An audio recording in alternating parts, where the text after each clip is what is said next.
Terima kasih Anda masih bersama kami. Bagi Anda yang baru saja bergabung, kami hadirkan kembali 3 berita utama hari ini. MUI wilayah Sulawesi Selatan mengeluarkan keputusan bahwa ajaran kelompok Takrim Makrifat dinyatakan sesat. Bocah 6 tahun di Kabupaten Pangkep tenggelam saat bermain di kolam renang.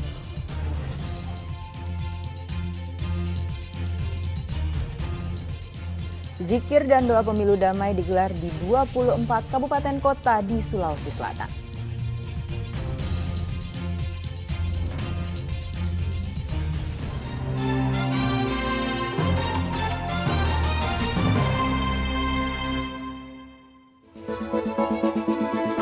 Kita ingin kesulitan ini berubah menjadi kemudahan. Saya komit, saya siap melanjutkan semua strategi untuk menjaga demokrasi berjalan dengan baik.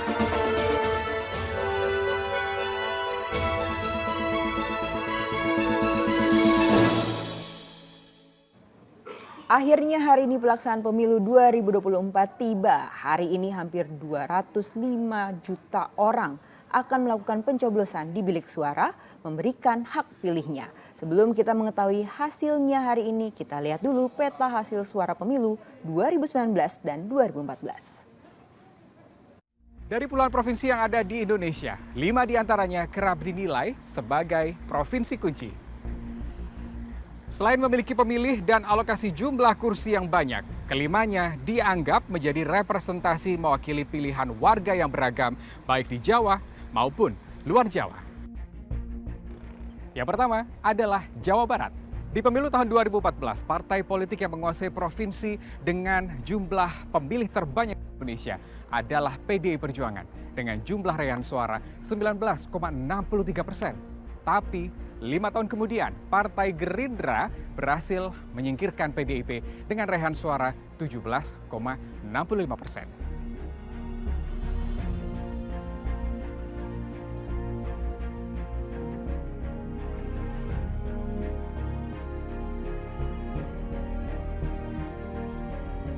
Provinsi dengan jumlah alokasi kursi terbanyak kedua adalah Jawa Timur.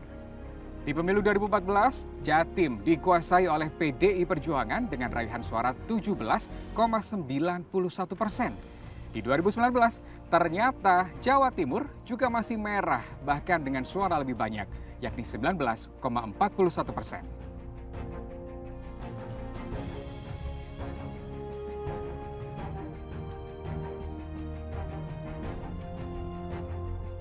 Selanjutnya, provinsi dengan jumlah alokasi kursi terbanyak ketiga adalah Jawa Tengah.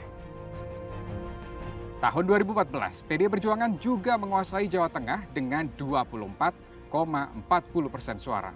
Nah, di 2019, ternyata hampir sama dengan Jawa Timur. PDIP berhasil memerahkan Jawa Tengah dengan raihan suara lebih banyak, yakni 29,56% suara. Di pemilu tahun 2014, Sumatera Utara menyumbang lebih banyak kursi legislatif bagi Partai Golkar dengan raihan suara 16,40%. Tapi di tahun 2019 digeser oleh PDI Perjuangan dengan raihan suara 20,72%. Dan ini Sulawesi Selatan di tahun 2014 yang ternyata masih menjadi masa berjayanya Partai Golkar dengan raihan suara 20,09%. Nah, bagaimana di tahun 2019? Ternyata Golkar masih berhasil menguningkan Sulawesi Selatan meski perolehan suaranya lebih sedikit, yakni 17,9%. Dalam 2 pemilu terakhir, kelima provinsi tadi, Jawa Barat, Jawa Tengah, Jawa Timur, Sumatera Utara, dan Sulawesi Selatan menjadi 5 provinsi penting bagi mereka yang berkontestasi. Terlepas dari 5 provinsi kunci yang menjadi medan perang perebutan suara tadi, sejatinya nasib bangsa Indonesia 5 tahun ke depan ditentukan oleh tangan tiap orang yang masuk dalam daftar 204,8 juta pemilih tetap di pemilu 2024. Termasuk saya, Anda, dimanapun Anda berada. Badan Pengawas Pemilu dan Satpol PP Kota Parepare membersihkan alat peraga kampanye. Imbauan membersihkan alat peraga kampanye juga diwajibkan bagi warung yang di dalamnya pernah jadi lokasi penempelan stiker partai politik dan caleg. Menggunakan truk hidrolik yang biasa digunakan tim damkar, Bawaslu dan Satpol PP membersihkan alat peraga di beberapa lokasi di Kecamatan Soreang, Kota Parepare. Sejumlah alat peraga kampanye tersebut dipasang oleh peserta pemilu di sebuah billboard dengan ketinggian sekitar 10 meter sehingga sulit dijangkau. Kegiatan bersih-bersih alat peraga kampanye ini membutuhkan waktu beberapa hari karena sebagian alat kampanye juga dalam ukuran besar dan sulit untuk dilepas. Tinggi sehingga alat yang tidak memadai untuk menurunkan semuanya. Terus biasanya juga ini ada rumah-rumah tim pemenang atau bahkan kantor-kantor partai yang kita suruh turunkan. Cuman alasannya nanti dia kasih turun sendiri. Ketika kami besoknya cek, dia belum turun-turun. Sementara itu, pemilik warung kopi juga harus membersihkan alat peraga kampanye berupa stiker yang dipasang peserta pemilu di tempat usahanya karena sudah memasuki masa tenai. Kota Parepare diharuskan bersih dari alat peraga kampanye sehari sebelum pencoblosan pada 14 Februari. Suardi Gatang melaporkan dari Kota Parepare. Sejumlah kegiatan zikir dan doa pemilu damai digelar di 24 kabupaten kota di Sulawesi Selatan. Ratusan aparatur sipil negara TNI Polri menggelar zikir dan doa pemilu damai yang diselenggarakan di Masjid Al-Munawir, Kabupaten Pinrang pada Senin sore lalu. Zikir dan doa yang diikuti anggota DPRD, tokoh agama, tokoh pemuda, dan tokoh perempuan, serta elemen masyarakat umum tersebut berharap pelaksanaan pemilu berjalan lancar dan damai. Tetap aman, damai. Ya saya berharap sekali para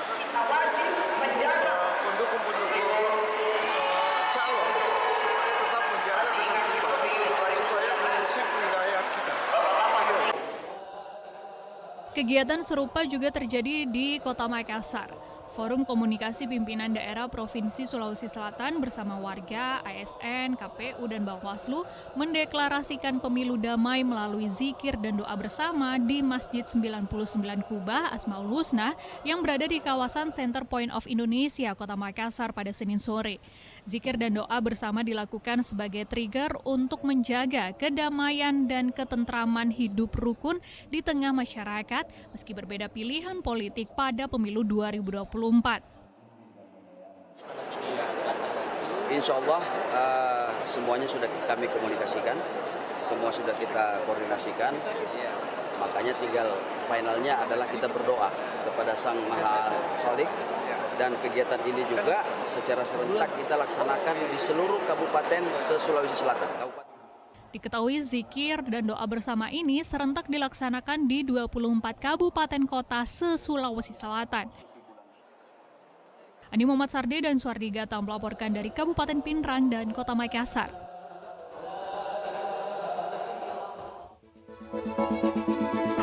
Kita ingin kesulitan ini berubah menjadi kemudahan. Saya komit, saya siap melanjutkan semua strategi untuk menjaga demokrasi berjalan dengan baik.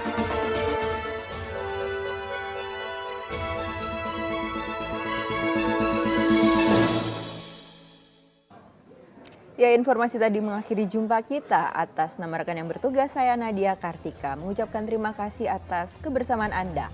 Selamat mencoba sesuai hati nurani untuk kondisi bangsa dan negara yang lebih baik. Sampai jumpa.